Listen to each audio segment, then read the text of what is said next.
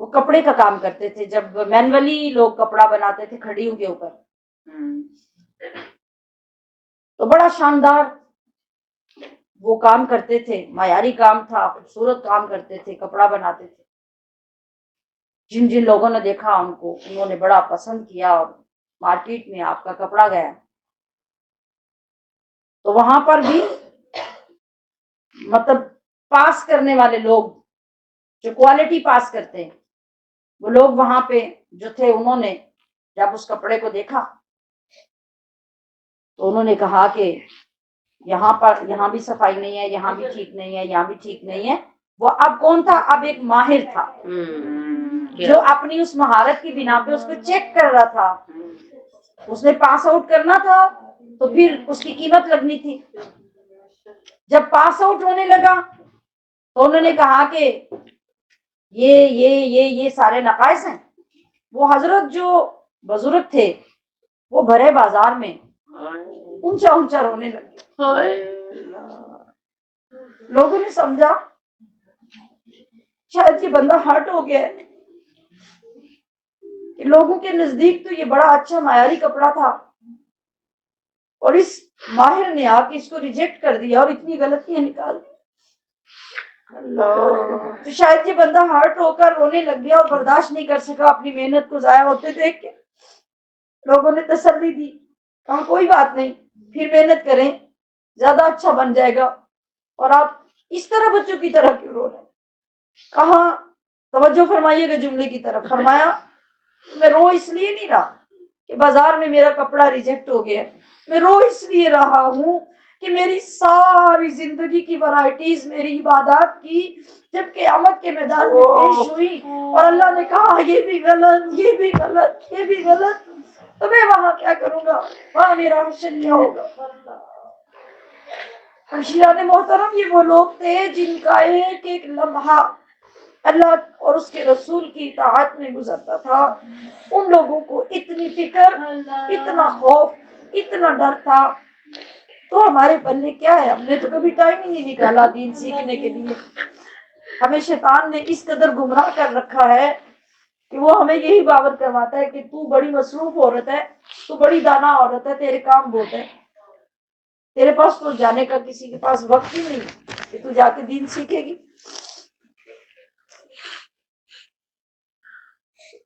سیکھنے والی یہ چیزیں ہیں۔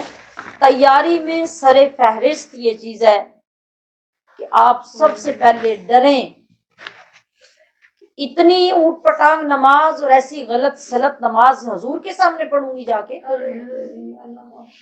سب سے پہلی تیاری درزن سے نہیں، سب سے پہلی تیاری عالم دین سے شروع کریں۔ پھر اپنے آپ کو پرفیکٹ بنائیں، امتحان دیں، چیک کروائیں، پھر بھی ڈر ڈر کے حضور کی بارگاہ میں آئیں۔ پتہ نہیں یہ بھی حضور قبول کریں گے کہ نہیں۔ ایمان امید اور خوف کے درمیان ہے۔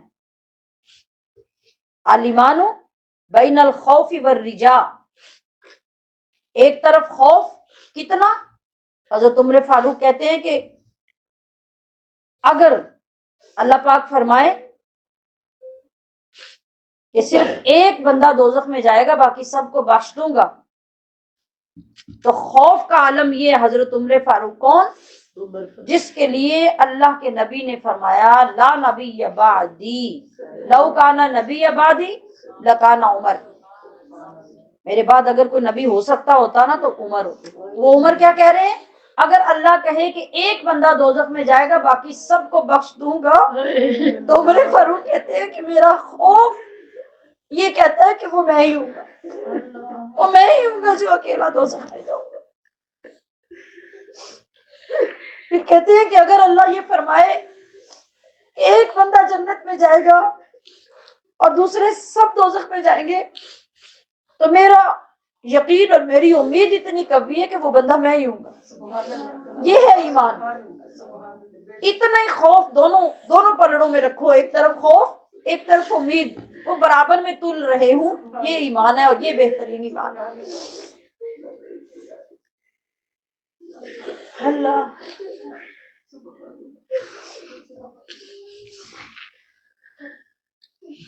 آپ سارے جب ایک قافلہ بناتے ہیں، قافلہ کا مطلب وہ کیا، وہ ابھی جو میں نے شاہ حسین رحمت اللہ علیہ کا آپ کو شعر سنایا، میں بھی جانا جھوک رانجھندی، کوئی نال میرے چلے، کوئی نال چلے، اکیلے مت نکلو، مت خراب ہو، اور ادب کا پاس اتنا رکھو کہ قدم اٹھاتے بھی ڈرو، رکھتے بھی ڈرو۔ کہ مجھے 2-3 دن 4 دن ہو گئے آپ سب کو دیکھتے ہوئے، ایسا تو میں نے کچھ بھی نہیں دیکھا۔ بھاگ دوڑ ہے، آنا جانا ہے، دیگر ایکٹیویٹیز ہیں، کوئی اپنی مرضی سے باہر جا رہا ہے، کوئی اندر جا رہا ہے، کوئی وہاں جا رہا ہے، کوئی ادھر جا رہا ہے، وہاں دوڑ رہے ہیں، بھاگ رہے ہیں، کھا رہے ہیں، پی رہے ہیں۔ اپنی مسجدوں میں، محلے کی مسجدوں میں آپ فرینکلی وہاں بیٹھ کے کھا پی نہیں سکتے، وہاں کی انتظامیہ آپ کو اس کی اجازت نہیں دیتی۔ شریعت کیا کہتی ہے؟ شریعت کہتی ہے کہ اگر مسجد میں کچھ کھانا ہے تو پہلے اعتکاف کی نیت کرو، ورنہ مسجد میں بیٹھ کے کھانا پینا بے ادبی ہے۔ تو یہ کائنات کی مسجدوں کی دلہن، سردار مسجد، ساری کائنات کی سردار مسجد، وہاں بیٹھ کے جب اگر آپ اس طرح بے ادبی کے مرتکب ہوں گے تو فیض کہاں سے آئے گا؟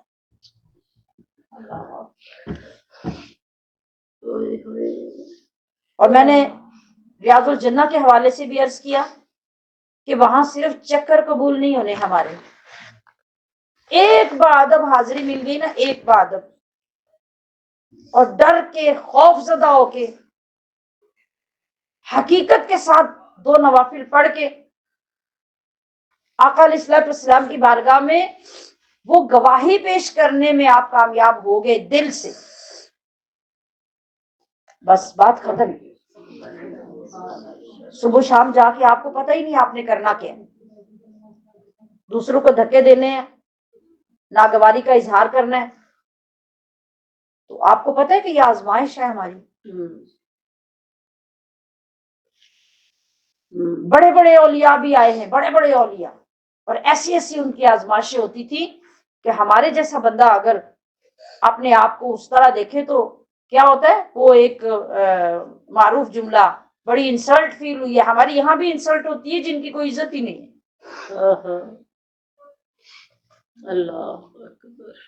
بلکہ اس وقت فوری طور پہ اپنی طرف دھیان جانا چاہیے اور اللہ کی بارگاہ میں عرض کرنا چاہیے، یا اللہ میں تو اس قابل بھی نہیں تھی کہ یہاں کے لوگ مجھے دھکے ہی دیتے، یہ تو تیرا کرم ہے کہ تم نے مجھے یہاں بلا لیا۔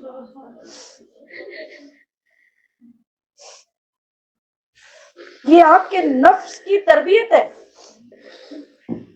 اپنے نفس کی طرف متوجہ ہوں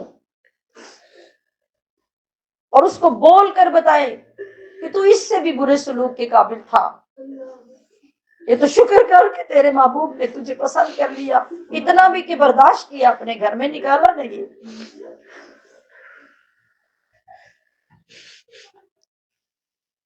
میں نے آنے سے پہلے مدینہ کے آداب اور مدینہ کے حاضری پہ بیان کیا تھا، حج سے آنے سے پہلے، آپ لوگ وہ بھی سنیے، سب کو سنائیے۔ اور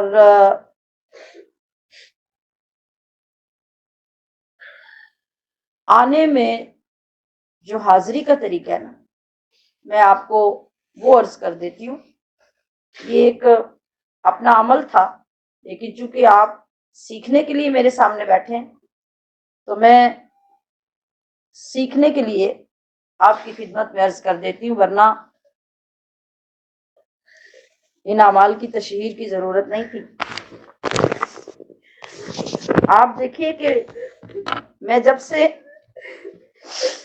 بارگاہ رب العزت میں حاضر ہوں، اور آقا کریم کی بارگاہ میں بھی یہ دوسری حاضری پچھلے 20 دن کے اندر ہوئی، اور میں نے ساتھ ساتھ پیچھے سب کو عرض کیا، وہاں آنے سے پہلے بھی میں نے سب کو بتایا کہ آقا علیہ السلام کی بارگاہ میں حاضری کا